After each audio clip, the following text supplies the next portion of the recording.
And when Josh asked me to come speak, he said, I'm just curious, do you believe in amazing, life-altering, magical words to more and more people every day you're hired? That's what I think government is. It is the children of privilege. And that, ladies and gentlemen, breaks my heart. I was in a college, it was a prep school, and I had a young person that said that they did not view America as in any way redeemable. They viewed it as inherently racist and bigoted and broken. Yes, sir. I'm sorry for the long-winded answer, but you got me wild up. Sorry about that. That's okay. For those of you who don't know me, I'm Janice Walt Grenadier. I live in the city of Alexandria. I've been working out here with some people in Winchester, especially Dana. I am a victim of our judiciary. I carry this comb and this cross with me. It represents freedom to me. I was illegally jailed in 2014. Miyares is familiar with this. So that Senator Mark Warner could get reelected. I was held in solitary confignment till 5 o'clock on election day. When someone came to my cell and said, "You're no longer in solitary. We found the 17,000 votes we needed for Senator Mark Warner to win." He was running against Ed Gillespie. I had a blog. He had traded a federal judgeship. Didn't stop there. Actually, I was jailed because all of my evidence in my court case was mailed back to me in the city of Alexandria. I've stood in front of the legislature, Jason Miyares. On January 10th of this year, in court, Judge Francine, after Jason Miyares' office had lied in court documents, stated, "I would sanction you for $50,000 if I had it my way. I would make it due time certain, I would call it contempt, and I would jail you." My question to you is, every single person in here, this could happen to you. I'm not alone. I started judicialpedia.com and had over 2 million views last year, and I've already reached that this year. What are you going to do for all of us to give us some type of redress? Because the jerk is corrupt, the Virginia State Bar is corrupt, we have no place to go. And I've done 15 years studies on this. Not one complaint is listened to. Not one person who goes to the hearings of judges is listened to. They're politely given 3 minutes, 2 minutes, 1 minute, depending on how much they don't like you. I love my country. I love my Constitution. I don't want to see it happening to anyone. What are you going to do about it? Well, listen, I think that equal protection law is one of the hallmarks of our society. It is one of the absolute unique things that makes us unique. I also think that one of the most precious things we have is an independent judiciary. If you think about it, I would probably respectfully disagree, because if you go to North Korea, if you go to Russia, if you go to China, if you go to Cuba, let me finish. If you go to any of those countries, what they have is people in power order the judges what to do. When I call us the American miracle, one of the most miraculous things we have, there's two aspects of our country that are very unique. One of which is we have a written constitution that absolutely limits what government can do. That's the first thing. It's the first written constitution in human history that empowers the individual and limits what government can do. In England, it is one act of parliament that could take away your rights of freedom of speech. Do you know that? One act. It takes one act of parliament. The fact that we have a written constitution that absolutely limits what government can do is utterly remarkable. The second is, when I served in the General Assembly, we would vote for judges.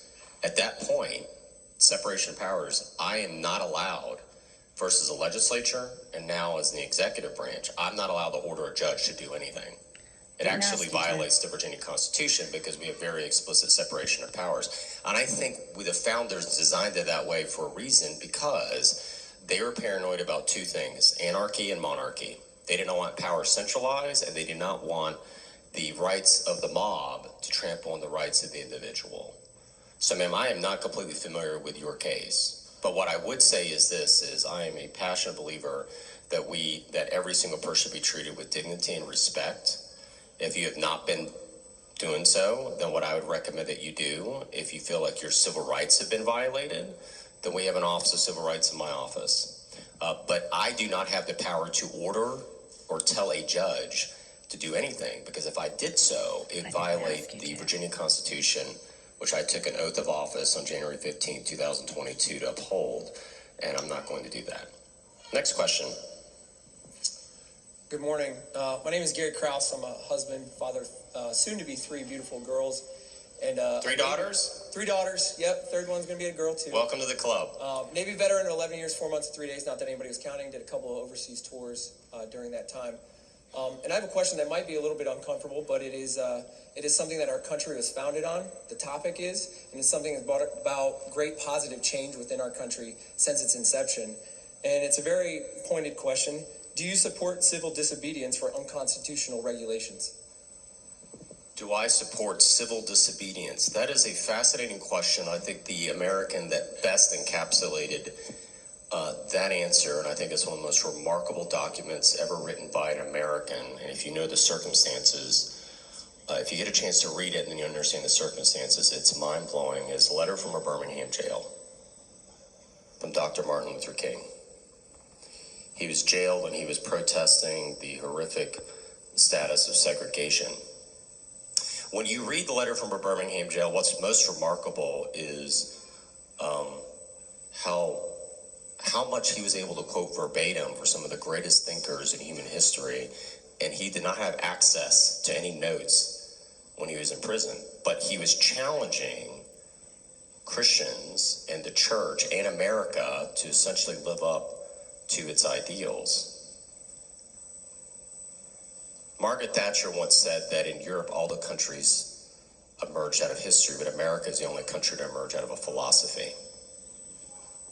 Or as G.K. Chesterton noted, America is the only country in the history of the world to ever be founded on a creed. And what is that creed? Now, I've always felt that the American that best encapsulated that was Dr. King, later on the steps of the Lincoln Memorial, when he said those rights laid out in our Declaration of Independence of life, liberty, and the pursuit of happiness. He called that the promissory note made to every American, past, present, and future. So I think we could draw enormous inspiration for that, because one of the things that Dr. King wrote about were laws that were just and unjust, laws that violated our principles of dignity and equal protection of the law. And if you think about it, every time we've ever made an advancement in this country on the road towards equality, who did we look to? Was it Rousseau? Was it Confucius? No, it was a quiet lawyer from Charlottesville who was not a very good speaker, but he was a brilliant thinker. And he wrote the birth certificate for a nation, Thomas Jefferson, and his 200th birthday is coming up in just 2.5 years. And so we have this remarkable, or his death, sorry, not birthday. I'm sure my staff is not happy with that. So here's what I would say is, I think this, I think that we also, democracy works and mobocracy does not. Because once you go down that path, you could justify unspeakable evil in the name of, quote,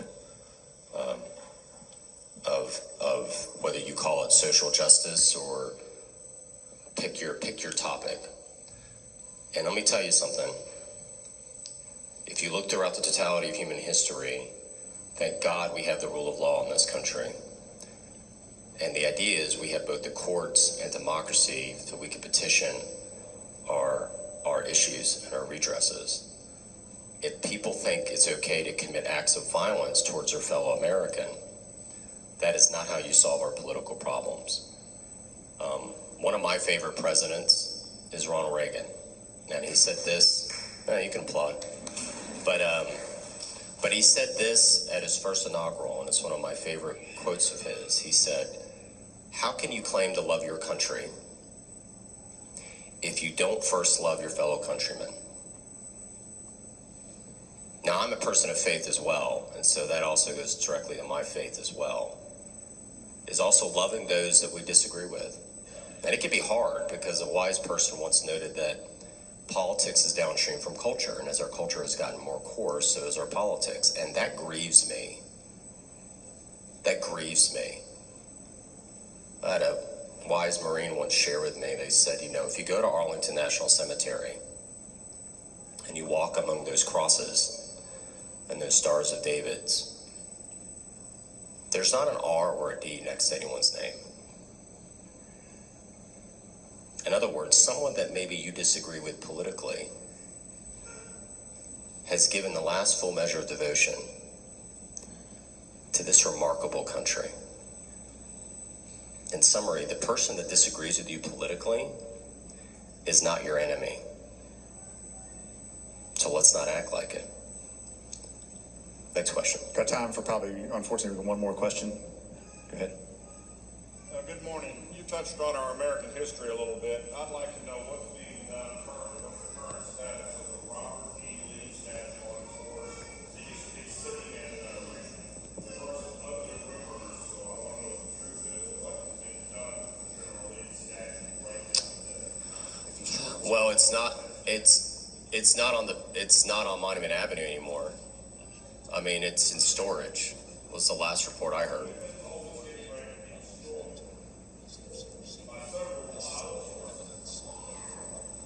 Well, those reliable sources have not shared that with me, but I have not heard anything regarding, I hear, not that I have seen legally, candidly. Because of the way the courts have ruled on who actually owns the land. And then also there's a standing issue as well.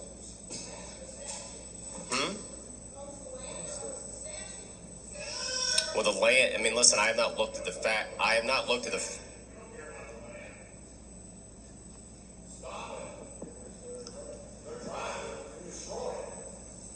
okay, I have not heard anybody trying to destroy anything. I've heard it's literally locked up in storage near Tredegar Ironworks, I think is where it was.